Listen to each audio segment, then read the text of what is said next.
For Women Day, but February is actually Heart Health Month, and we're getting the pulse on your heart health. All right, this morning we are getting put to the test with Dr. Giulio Panza, the Director of Cardiology at Westchester Medical Center. So good morning to you, Doctor. Thank you so much for being here, putting us to the test. Here we go. Quizzing us on some of the basic information, right? Basic information that we actually Good morning. should Very all basic know. information that I think everybody needs to know. So here we go with the first question. Okay. A very easy one. Is heart disease more common in men or in women? I'd say women. Yeah. Are we right? The answer is The men. answer is Okay, it is I'm more already common feeling in men than women. And all preconception was that heart disease was not that important in women because it's more common in men. The truth is that heart disease is the #1 killer both in men and in women. Why is that, though, that it says that men, it's more common for men? Yeah. Well, because it presents at a younger age in men than it does in women, so the lifetime risk of heart disease is higher in men than in women. Wow. All right, let's get to the next question. What do you got? Next question. So, according to the CDC, this is a multiple choice question. According to the CDC, one person in the United States dies of cardiovascular disease approximately every 60 minutes, 30 minutes, or 30 seconds. Oh, gosh. I'll say B. yeah. B? 30 minutes. I'm going to go with the same thing. 30 minutes? Oh, my And gosh. the answer is scary, right? It's about 1 million people a year that turns out to be every 30 seconds. And even more scary is that every 40 seconds there is a victim of a heart attack.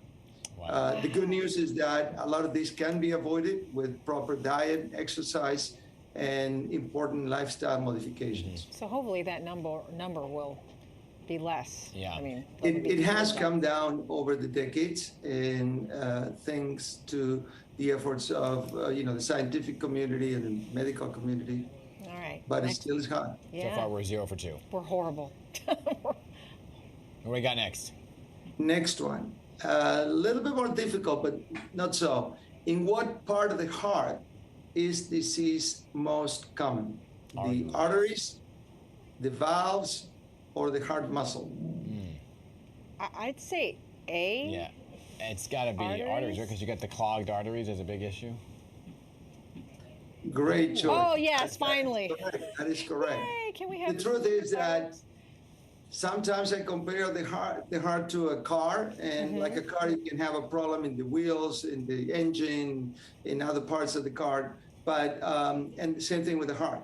The valves can be the source of a problem. The muscle can be the source of a problem. But by far, the most common site of heart problems is the arteries, and that is because of cholesterol that deposits in the arteries, and they clog up, and that can lead to heart attacks or can lead to chest pain.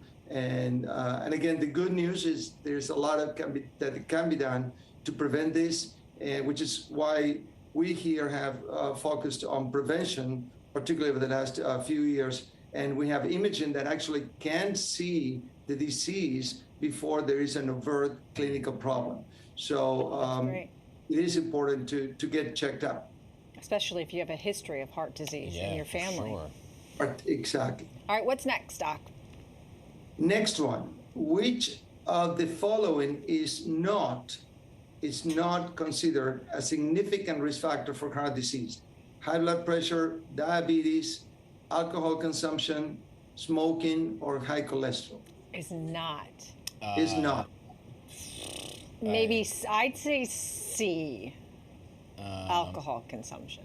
Yeah, I feel like the rest of yeah, it's the same thing. Yay. Great choice. Great choice. No, none of this is good. No. But A, B, D, and E, those are what we call the big four risk factors. Now, excessive alcohol consumption can lead to problems in the heart, particularly in the heart muscle, but it's not, compared to the other four, a big risk factor for disease of the arteries. Okay. All right, last and final. Here we go. Last and final, a true or false question, and a very important one for everyone. Is mouth-to-mouth ventilation a required step in CPR. True or false? False. False. Yeah. Yeah. Great. You guys did great. The answer is false, and this can be a misconception and can lead to some people staying away from saving a life. Hands-only CPR is very important. The concept is just do those chest compression, keep the blood moving, even if you don't do mouth-to-mouth ventilation. Yeah. That Really can good save a lot of information. lives. Seriously, yeah, that's important to know. There's really important information all around. Doctor, thank you so much for being here and quizzing us. I hope we made you proud. We started off a little rocky, Yeah, but we we ended started strong. off bad.